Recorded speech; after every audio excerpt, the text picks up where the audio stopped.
maybe one day when people will publish every case, and they will be published, then we'll be able to get a meta-analysis and find out what is it.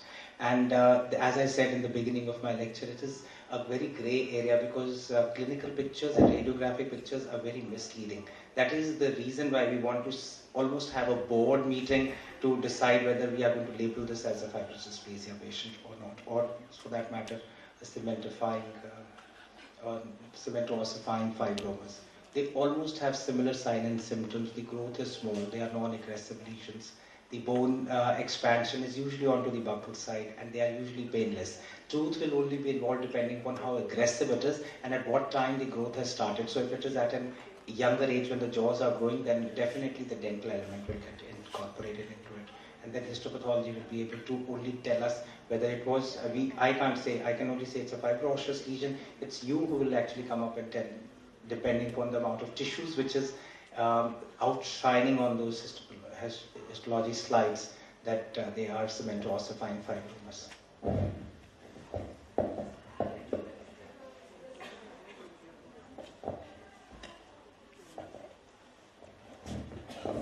Because radiographically, most of the cases of fibrous dysplasia which we have found is, it is a diffuse appearance.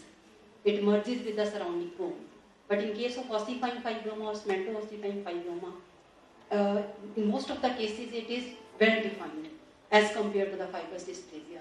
And even the treatment part, if you go for fibrous dysplasia, just surgical recontouring may be sufficient.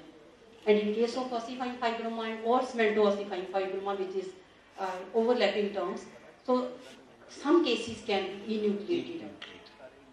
Though they are not encapsulated, but it is commonly found that they can be enucleated without any problem. Yes, ma'am. It grows in 4 phases. So first phase is where commonly when we see they are in a diffuse state of radiographic appearance, and then it becomes lytic phase, and then there are 2 more phases where ultimately we find that they are completely ossified. And yes, if they can be delineated very well, we can go for enucleation. In case they are not, then I just wanted to add an information that as far as these 3 lesions are concerned, yes, there's a lot of ambiguity.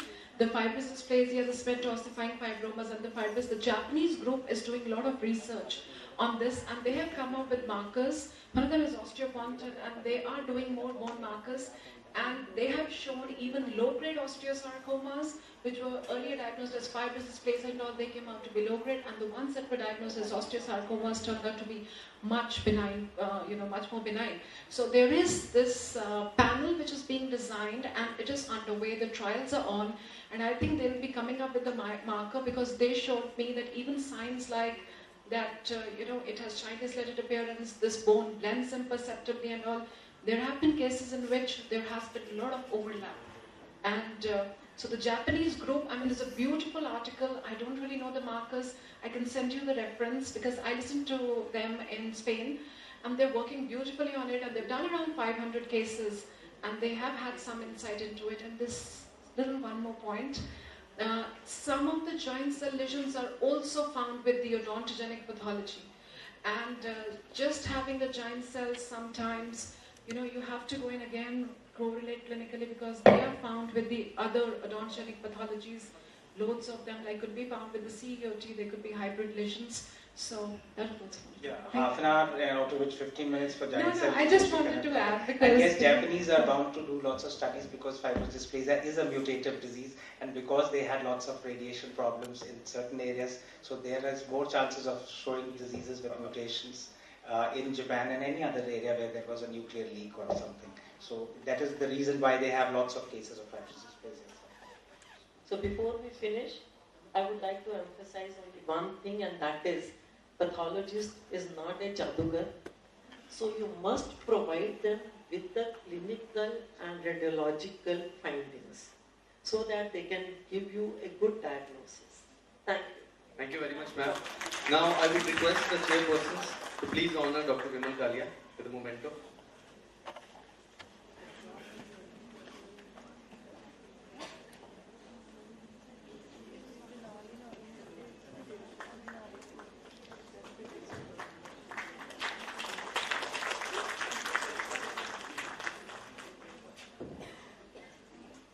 Now I would like to request Dr. Hardas Singh Sandhu to please honor our chairpersons, Dr. Mridu Manjari and Dr. Ramandeep Narang. Please, sir.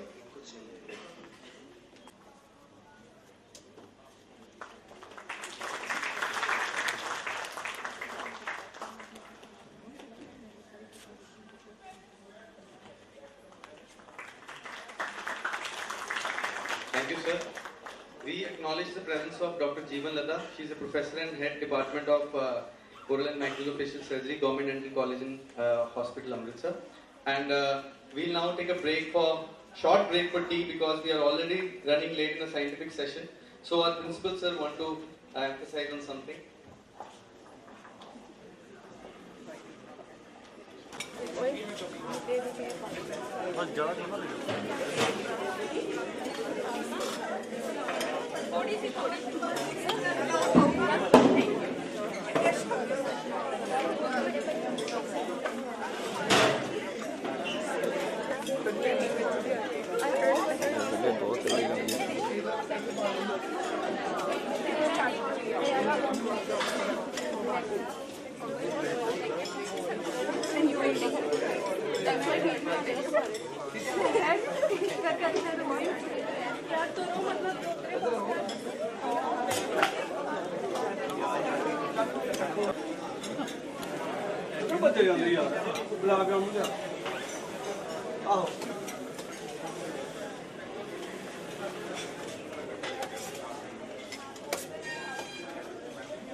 This is that chunk of cake.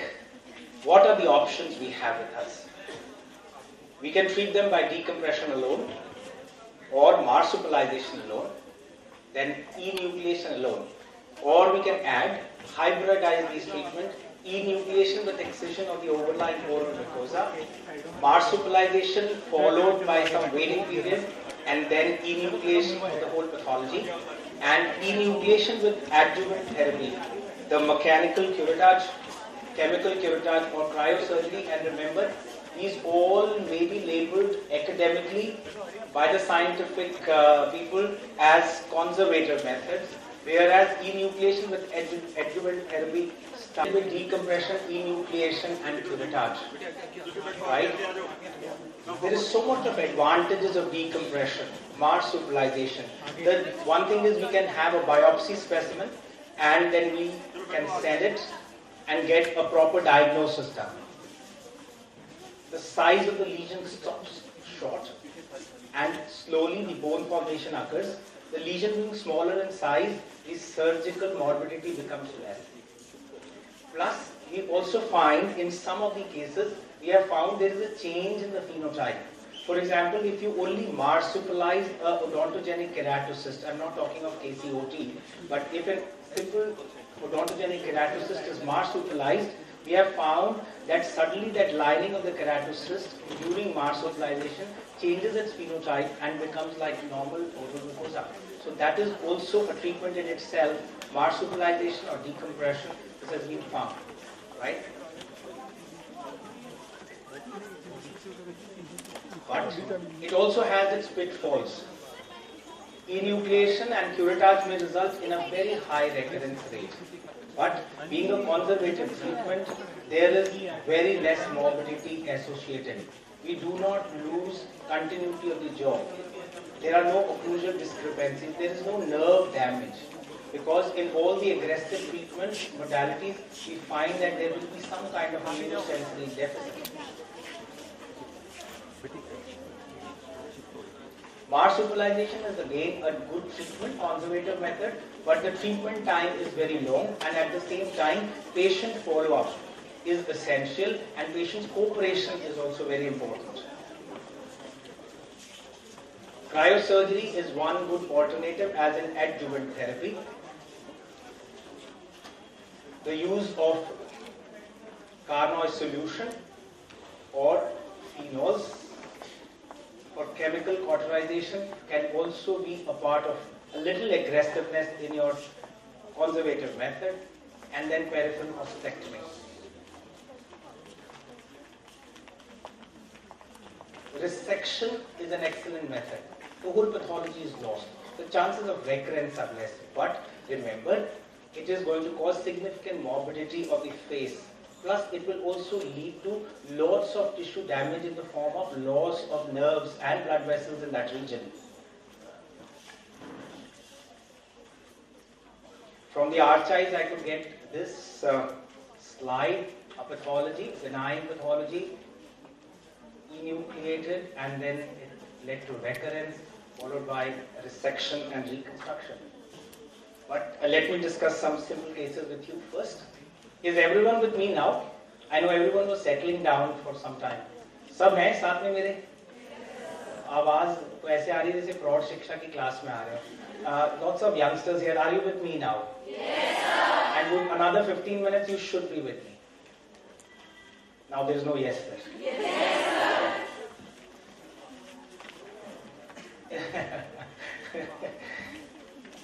So you can see the clinical picture. History taking is very, very important to locate the lesion, and then radiographic image before you decide on the treatment plan, whether you're going to be conservative or aggressive. It is not your belief, or all benign pathologies I'm going to be conservative. No, it is there is no prefabricated plans. You'll have to fabricate a plan according to the patient's situation. For example, in this case, you'll find that another picture of the same. The patient comes with a swelling, and don't miss out to examine it well, because you'll be able to see a draining sinus here in the sublingual region. The X-ray showed an odontome which was impeding the eruption of another tooth, and there was a follicular change.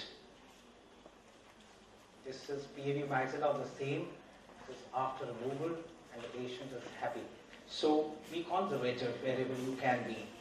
So it would be the radiographic picture, the clinical presentation, the involvement of the dentate element, which is going to guide us to take a decision when to be conservative and when to be aggressive. For example, this small little child. Nevertheless, it's a large lesion. A biopsy will tell us exactly what the lesion and the nature of this lesion is. And then we decided to marsupialize at first, followed by enucleation and removal of the tooth. This was a tentative cyst with a mural amyloblastoma. But since the child is in a growing age and I don't want to go through a resection, but he agreed for a long-term follow-up, it was easy for me to take a decision and take a call for being conservative. So you can see excellent bone formation here with marsupialization and enucleation. I haven't used any adjuvant therapy here. This is a child now, and this is latest imaging. Follow-up is extremely important. This is another small little child. A benign lesion, compound composite odontome, with what you said was pathological tissue, all around soft tissue. CT scan of the same. Is it making some sense, and are you understanding what I'm showing you? Very few people said yes, sir. Okay, how many people say no? None. Good. So look at the CT scan and you will be able to see the margins of this pathology. Enucleation will be the norm in such cases. A small kid, we do not want to have morbid treatment which will be disfiguring for our jaws. Enucleation followed by open packing, the histopathology showing it will be a compound composite bone dome and a regular follow-up, and shows good bone healing. Excellent case. Again, pay some attention. Deepak comes to me when he's 8 years old, and this is the intraoral picture. This is his X-rays. OPG, you can see one benign pathology on one side, another one here, another one growing here. Lots of teeth which are lying displaced towards the lower border of the mandible. This is the picture of his skull. He ultimately was turned out to be an NBCCS patient, and we marsupialized alone. And you can see these teeth have started to grow. They have also come and regained their axis of eruption. That is very important. That's interesting. That they come back to their own axis of eruption. So this was only through marsupialization, and then we paid some attention to this once we had consolidated the symphysis region. This is enucleation along with the removal of the tooth, because only then the whole pathology is removed. This is the typical fluid of a KCOT and the lining in total, the histopathology, and now you can see he's healing here. These teeth are almost on the verge of eruption. We are very, very happy with the outcome of a conservative method here, enucleation at the angle, and it is now the nexus which is making its presence felt. So on the other side, we again did the enucleation along with the removal of the tooth. The histopathological slides are the same. And now Deepak is like this. We are doing orthodontic treatment for him to rehabilitate this young child. Good healing, conservative method. Though it has been labeled as a KCOT, but still it stands true that conservative methods can sometimes give you lots of gratifying results. The small girl with a benign pathology, and it has been so slow growing and symptomless that you can actually see the indentations of the lower teeth on the pathology itself. It's the OPG of this patient. The learned pathologists in the audience will be able to immediately judge this should be an adenomatoid odontogenic tumor. Easy to enucleate. It's not very difficult. It almost is waiting for you to just give an incision and pop, it comes out. Solid growth involving the tooth, and as ma'am said, when you cut through this during the grossing, you can feel the knife can actually feel that gritty sensation. And the histopathological picture. The child in the follow-up, you can see that swelling has disappeared. This is the healing. The canine has started to erupt. Premolar we had lost from here. This is now the intraoral picture, and again the tooth has almost started to make its eruption in the oral cavity. Another gentleman coming up with benign pathology, inability to open the mouth. Someone had tried to disimpact this tooth without realizing that there was a pathology involving the ramus as well as the body of the mandible. The dilemma was whether to resect once it had come out to be a KCOT or to do it conservatively, keeping this young man's age in mind. We thought, let's be conservative. We already informed him that we can always resect in case a recurrence will occur, but let's first give a chance to conservative management. 3D CT, the ribs of the patient, the X-ray of the ribs, and the surgical enucleation along with removal of both the tooth. This is the histopathological picture, and you can easily see the keratocystic tumor lining here. Can you see this hypochromatism in this area? It's trying to show so much of aggressiveness in this lesion. And this is how Weber was immediately post-operative, and This is Vaibhav now. And the nerve which was displaced has regained its position, and there is no neurosensory deficit to the patient. Can only happen with a conservative method of treatment. This is another case, a CBCT of the same patient. Just going to skip through these pictures, you know the protocol. And again, a conservative management for an extreme of age. The patient is about 72 years, and this pathology cannot be treated aggressively.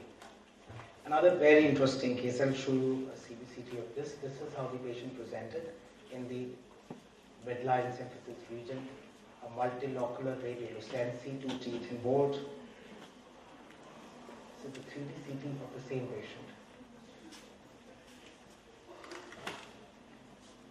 Have a look.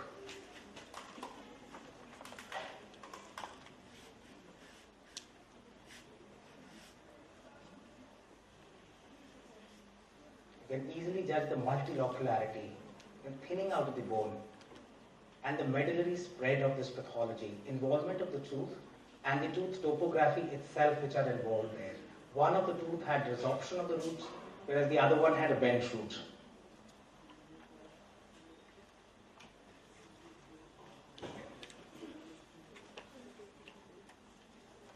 Let's see the axial section, see the pathology. You can see the resorption of the root here, the bending of the root, see the relationship of the pathology all over. So we decided to again be conservative, keeping the age and the location in mind. It's an easily accessible area for a surgeon. Simple surgery, we enucleated.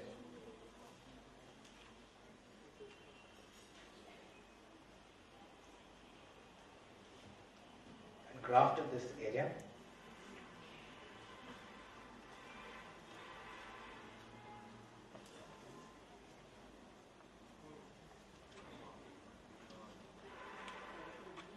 This is the histopathology of the patient. My point is very simple. If you're going to be conservative, you have to be very thorough. You're not using any adjuvant therapy. Adjuvant therapy, बैसाखियाँ तो लंगड़े को चाहिए, दो टांग वाले को नहीं चाहिए बैसाखियाँ. So if you have been very sure, you have enucleated everything and you have not left any pathological tissue behind, and that is the time when you may not need adjuvant therapy. Adjuvant therapy will only come into play where we are not confident with our treatment modality or the execution of the treatment. So in case you're doing a good job, and just spend that extra 15 minutes to see all aspects of that defect, that there should be no, once you're very sure that you have not left behind any pathological tissue or the bone is not reactive, the look of the bone should be like smooth, burnished bone. If you can see it all over in the residual cavity, sure you have removed all the pathology, and then you will be a successful conservative surgeon.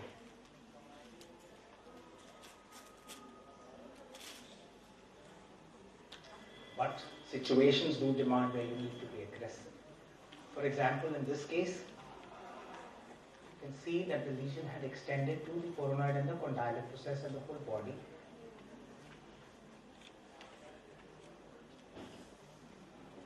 One pathology here, a daughter cyst lying in the body of the mandible, and a medioblastoma.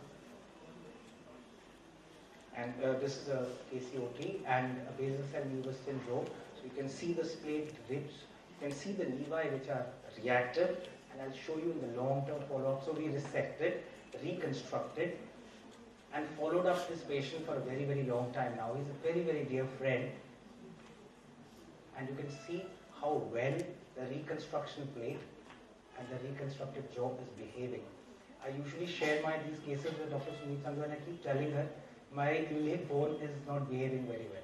So this is, after so many years, almost like 18 years, this is the fate of that iliac crest which we had put implants. That time I never used to do implants, and we were not trained in final modalities of reconstruction.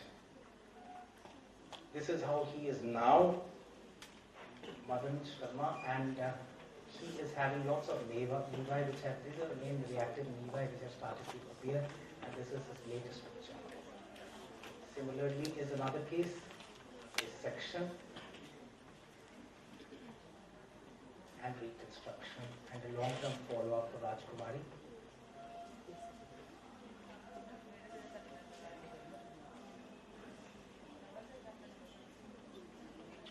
One of the recent cases I did, how do we decide we have to be aggressive? This is the clinical pictures of the patient, comes with a swelling, mouth opening is adequate, look at the X-ray. The OPG reveals a pathology which has hardly left any part of the mandible. This is a CT scan. So much of a destruction by a benign pathology, which now we know as locally malignant, and you can see there's hardly any cortical bone. What is left behind? In such cases, we cannot be conservative, because as they'll spread, they'll engulf the soft tissue, and that is something which I don't want to happen. So aggressiveness would be the norm in such cases. So we took a biopsy, turned out to be a well-differentiated ameloblastoma.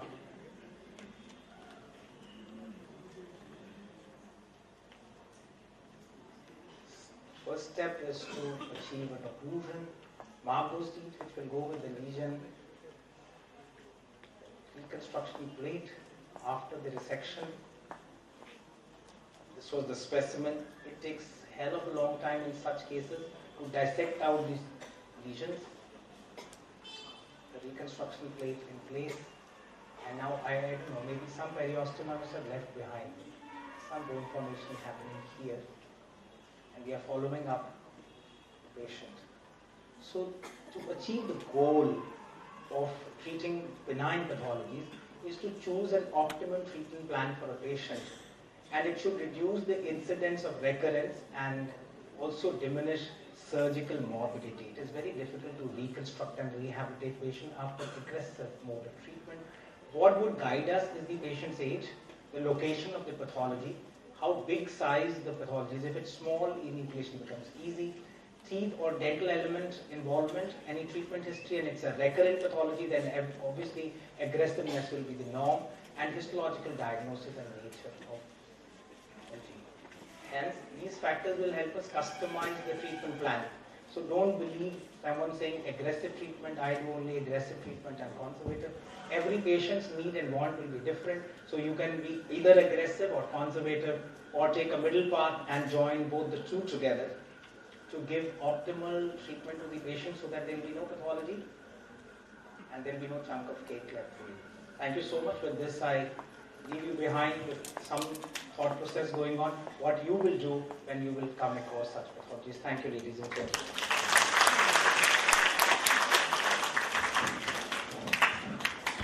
Thank you very much. Any question from audience?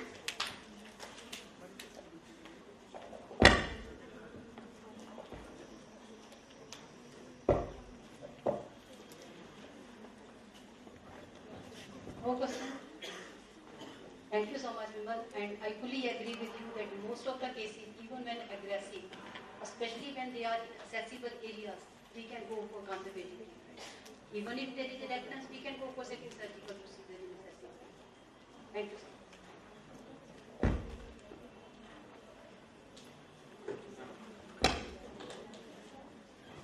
Professor and head of the ESIC Dental College, New Delhi. He is a past president of Association of Oral and Maxillofacial Surgeons of India. He had been the editor of Journal of Maxillofacial Oral Surgery from 2000 to 2002. He is the twice recipient of Dr. M.S.N. Jilwala Trophy for Best Scientific Paper. He presented more than 80 scientific papers in various national and international conferences and presented more than 25 guest lectures and keynote addresses. He published around 46 papers in various national and international journals. We welcome Dr. Dhirendra Srivastava. Please.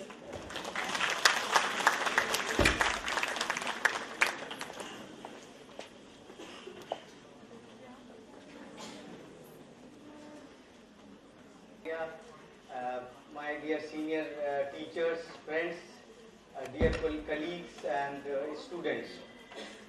I think most of my topic has already been covered by Dr. Vimal Kalia, so it is hardly left.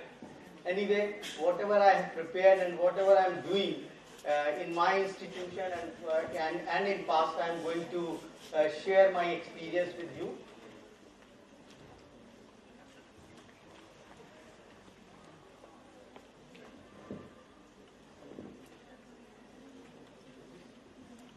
Yeah, I have initially I have missed Dr. Vimal's lecture. I don't know what he was talking about, but I don't know whether he has covered all this or not. Anyway, odontogenic tumors are basically tumors arising from odontogenic tissues, and they can be derived from ectoderm, or they can be derived from mesenchyme, or they can be mixed tumors. See, our odontogenic tissues, they start forming between 5th to 6th week of intrauterine life, and they continue to develop till the 16th years of age. So this is a very long period, and during this period, if any disturbance takes place between the growth and development of these tissues, they can result into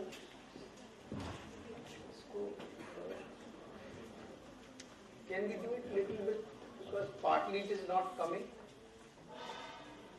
It can result into either malformations, hematomas, neoplasms.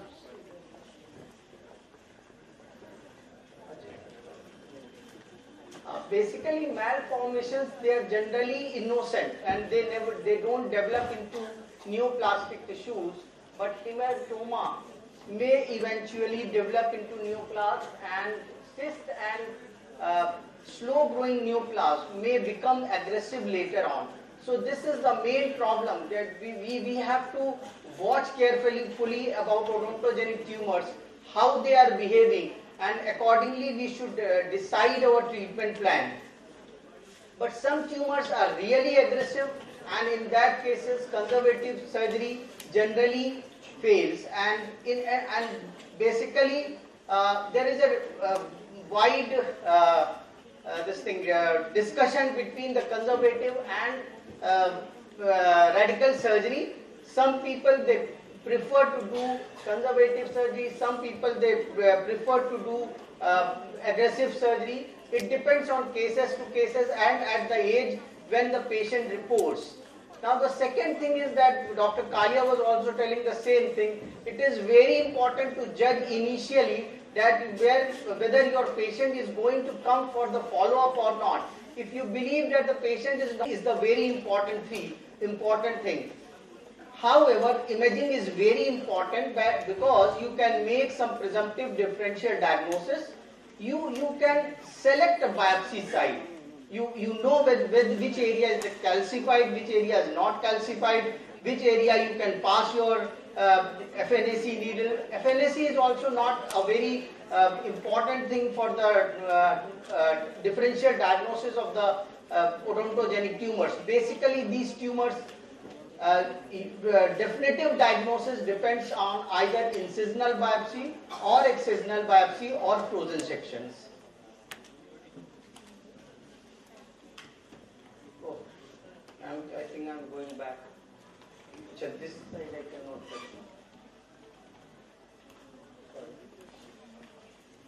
So by imaging, you can know the position, shape and size, presence or absence of lesional calcifications, estimation of soft tissue volume in relation to calcified tissue, cyst formation, impingement on inclusion of vital anatomic structure. This is very important, which you can make out with the help of the MRIs if you are doing MRIs for your lesion. Because then you can decide the aggressive nature of the tumor. Whenever these nerves or vital structures are involved, you have to definitely do an aggressive treatment. In imaging, you can also find out displacement of the teeth. Root resorption is one important finding in the imaging. Most of the tumors, you see root resorption as compared to the cystic lesions, because they are aggressive in nature, and cystic lesions, they basically expand.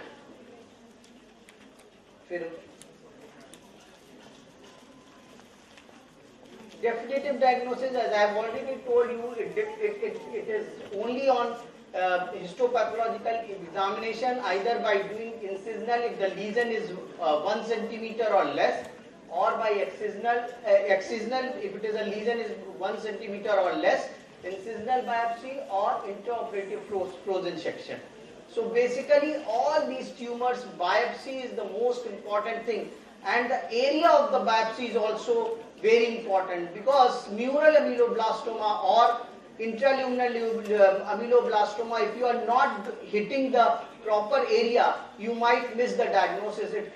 Your diagnosis might come as dentigerous cyst, but it is basically a mural ameloblastoma. So site of the biopsy is also examination that you can always judge from your radiographic findings.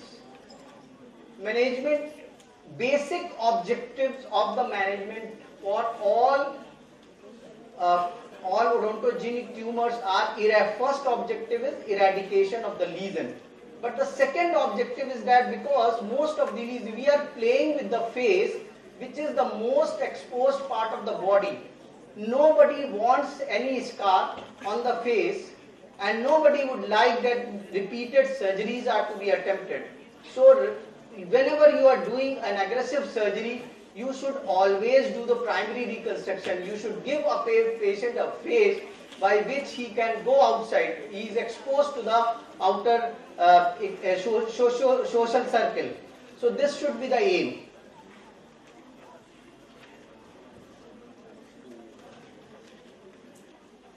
Now we have Dr. Kalia has also been discussing. With your experience, with the clinical findings, with the histopathological findings, you have to judge, you have to decide whether you have to be conservative or aggressive.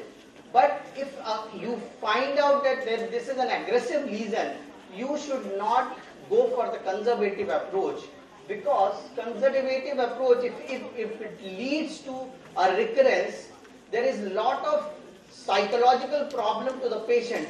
Nowadays, when a literate person comes, he doesn't want that repeated surgeries should be done on me. That is the main thing, and nobody wants a repeated surgery. So if it is an aggressive lesion, you decide in the beginning only, you do a radical surgery. Whenever we are doing a radical surgery, I always prefer that some sort of primary reconstruction should be done, and you should give a good aesthetics to the patient.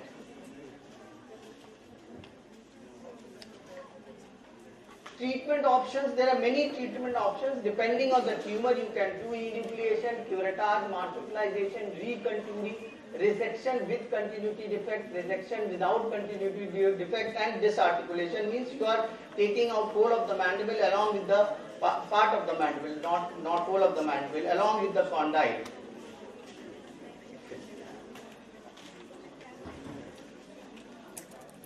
Now I will show some of my cases which I have been doing since long. Adenomatoid odontogenic tumor. This is one of the tumor which is seen in the second decade of the life, and not very common but not uncommon also. We can always come across these tumors.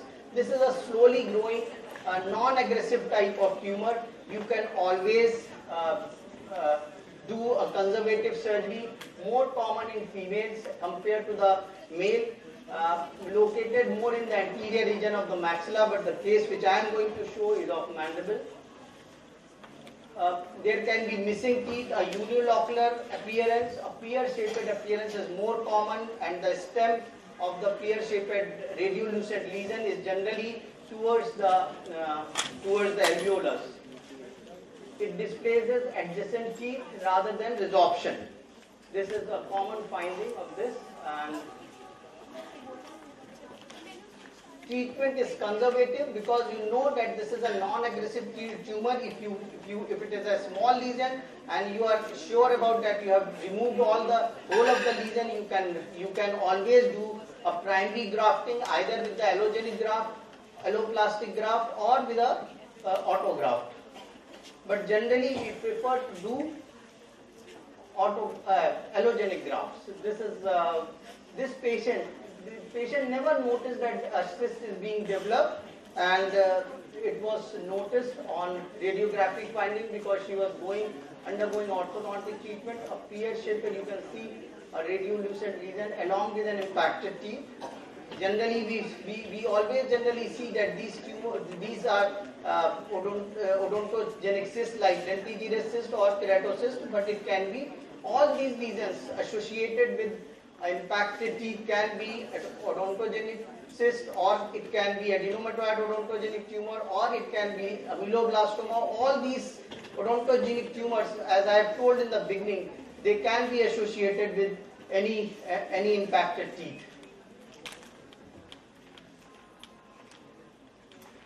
Surgery was done, this canine was removed, and then you can see the lesion which I am taking out, and it was taken out in totality. So later on, this is the histopathological report, and we have grafted with the beta tricalcium phosphate.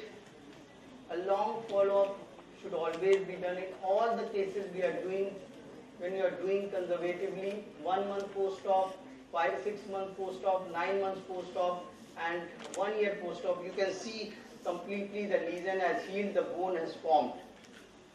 See, the idea of doing any grafting is that when you don't graft, you always reduce the buccolingual width of the mandible or maxilla. But if you graft, there is a good amount of buccolingual width of the maxilla or mandible is maintained. So this should always be done, provided you are confirmed that you have removed the whole lesion.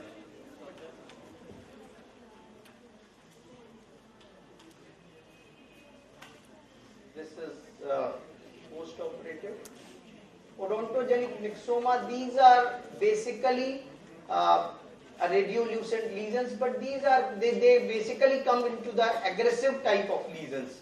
So in all the cases of the odontogenic myxoma, I generally prefer to resect the mandible. Benign, slow-growing, infiltrative, because these are infiltrative tumor of the connective tissue, can be found both in maxilla and mandible. Slightly preponderance of mandible. Unilateral may extend bilaterally, slightly rare in females.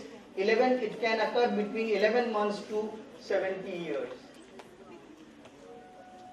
It can be multilocular, unilocular, may displace teeth, rarely resorbs teeth, entirely radiolucent, or soap bubble or honeycomb appearance. Management is, although benign lesion does not exhibit limited growth, potential enlargement in all direction continues. Recurrence early or late are seen most often in lesions treated with curettage. Key to successful treatment and avoidance of recurrence is appreciation of the infiltrative behavior of the myxoma. So you have to do aggressive treatment. Lesion can be a loose gelatinous mucoid mass or with more firm consistency. If it is a mucoid mass comes out, then the chances of recurrence are more common. Enucleation and curettage should be restricted to unilocular lesion of no more than 1 to 2 cm in diameter. Extensive lesions should be excised with resection and continuity defect, or resection without continuity defect. Safe margin as compared to ameloblastoma, it is 1 cm. Neurovascular bundle of the mandible should not be sacrificed routinely if the bundle is already permeated or hopelessly involved by tumor. It should be included in the tumor. So excision, you can save your inferior lateral bundle in cases of the myxoma. A patient around 45 years of age with a lesion in the oral cavity. It turned out to be a myxoma on the biopsy. Resection was done with 1 cm safe margin. This is how the tumor looks like. We have resected the tumor. Same sitting, I have done the reconstruction with iliac crest along with the reconstruction plate. And same sittings we have done the implants also. So this is the iliac crest with implants, and a reconstruction plate was used. You can see the follow-up. Lesion has completely healed, and there was no recurrence even after 1 year. But somehow, this is the post-operative. go back. This is post-operative. I have started giving implants recently, anyway, no problem. On the same sittings. But somehow, I am also not very happy with the putting implants on the same sittings, because around 70% of implants, they are successful if you are putting the implant on the same sittings. And again, it depends on the resorption pattern of the graft.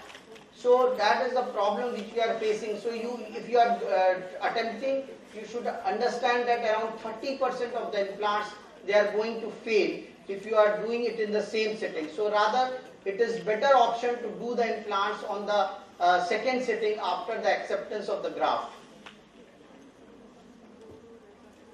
Cementifying fibroma, slow growing, non-aggressive, usually seen between 3rd to 5th decade of life, more common in macula, radiolucent space occupying lesion.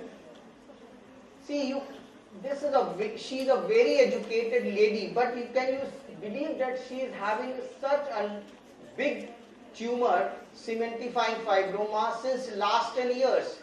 Because it is a very slow growing tumor, so she is not bothered about getting it removed. But somehow, finally, she decided to get it done. A biopsy was done. It turned out to be a cementifying fibroma, and the lesion was removed. This is radiological finding. You can see it's a big tumor. And you have it very easily shells out. So cementifying fibroma, they appear very big. Most of the patients, whenever I operate cementifying fibroma, these patients, they turn out very late because of the slow nature of the growth. And generally they come out, these patients, they come because of some functional problem, if the tumor is coming in between the teeth, or because of the aesthetic problem. Big tumor, and then finally she is free from the tumor. This is post-operative CT. Post-operative, this histopathological finding. Mixed odontogenic tumors, two types as already described by Dr. Vimal, so I am not going into the details. Very slow growing tumors. Generally these patients, they don't turn up, especially these tumors, they are noticed during routine radiographs, or sometimes when we do when the patient develops some sort of external swelling, only then these patients, they report. So two type of tumors, compound composite and complex composite. Compound composite are more common as compared to the complex composite.